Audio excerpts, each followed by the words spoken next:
Bonjour, aujourd'hui j'aimerais vous parler de la beauté de la peau, mais surtout de ce qui la soutient profondément. Nous vivons dans une époque où l'on cherche souvent des solutions rapides, des solutions extérieures, efficaces, comme un nouveau soin, un nouveau produit, une nouvelle routine. Et pourtant, beaucoup de femmes sentent que malgré tous les efforts, malgré tous les investissements extérieurs, leur peau reste fatiguée, terne ou réactive, en attendant vraiment de trouver le bon produit.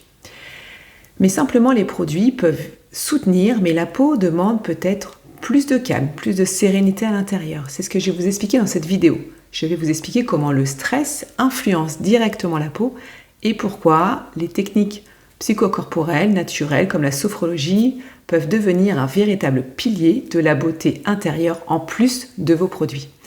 Ici, il ne s'agit pas de corriger, mais vraiment de comprendre. Donc bienvenue dans cette vidéo, je suis Carole Douglas, je suis sophrologue. N'hésitez pas à cliquer sur les liens juste en dessous de la vidéo pour en savoir plus et télécharger votre e-book Calme et Sérénité. Il faut comprendre que le stress n'est pas seulement une sensation mentale. Le stress, c'est bien plus que ça, c'est vraiment une réaction biologique qui engage tout le corps. Lorsque le stress devient chronique, le système nerveux se met en état d'alerte. Il va rester même en état d'alerte assez longtemps. Et puis le corps, il va libérer alors une hormone, l'hormone du stress, l'hormone du cortisol, de manière répétée, de manière chronique. Et ce cortisol, il va prioriser les fonctions vitales, comme le cœur, les muscles, le cerveau. Mais la peau, elle passe au second plan.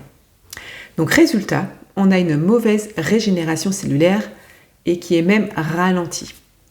On a une peau qui est beaucoup plus sensible ou une peau qui est inflammée. Le teint devient moins lumineux, on a parfois des imperfections ou un vieillissement plus rapide. Qui n'a jamais connu des réactions cutanées suite à un stress?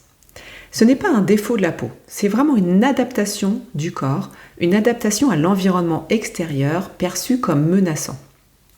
La peau devient alors un organe de défense plutôt qu'un organe d'expression et de beauté. Et tant que le système nerveux reste suractivé, aucun soin externe ne peut vraiment agir. Ça va venir soutenir légèrement, masquer un peu, mais ça ne va pas vraiment soutenir. C'est pour cela que certaines peaux semblent résister aux soins. Et en fait, elles ne résistent pas. La peau, elle va venir se protéger contre l'environnement extérieur, contre le stress oxydatif à l'intérieur. Et c'est là que la sophrologie va venir agir, là où tout commence, au niveau du système nerveux. La sophrologie va permettre de sortir progressivement du mode alerte du corps pour revenir vers un mode récupération. On va venir harmoniser. Lorsque le corps se sent en sécurité, la respiration devient beaucoup plus ample, il y a une meilleure oxygénation, les muscles vont venir se relâcher, notamment ceux du visage, la circulation va se refaire, s'améliorer, et dans cet état, la peau peut à nouveau se réparer, se renouveler, s'illuminer naturellement.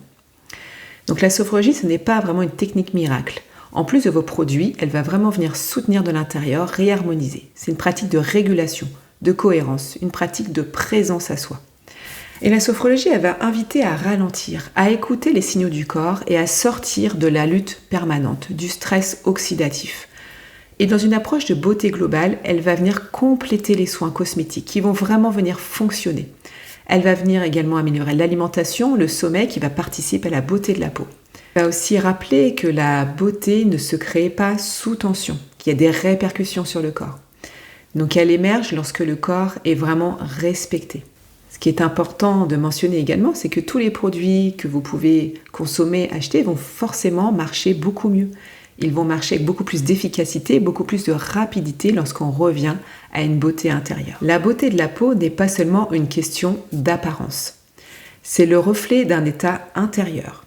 C'est vraiment une peau qui paraît apaisée et qui paraît détendue. C'est souvent le signe d'un système nerveux qui est régulé. Une peau lumineuse est souvent le résultat d'un corps qui a retrouvé l'espace pour respirer. Cultiver la beauté intérieure, c'est vraiment cultiver quelque chose au quotidien, une routine.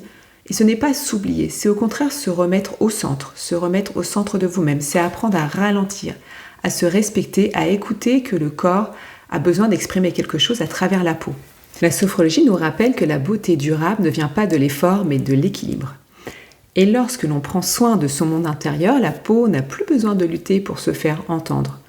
Elle peut simplement pouvoir rayonner, elle peut s'illuminer, elle peut respirer. Si vous avez besoin de prendre soin de votre peau en dehors des produits extérieurs, déjà revenez à vous-même. Pratiquez la respiration, pratiquez la sophrologie ou d'autres méthodes qui pourront vraiment vous recentrer et vous rendre compte que votre peau peut respirer, peut s'illuminer. C'est important de pouvoir faire le lien entre le stress et puis la beauté de votre peau. N'hésitez pas à partager cet épisode si il vous a parlé. N'hésitez pas également à liker, à pouvoir vous abonner à la chaîne. Et moi, je vous dis à bientôt pour d'autres contenus.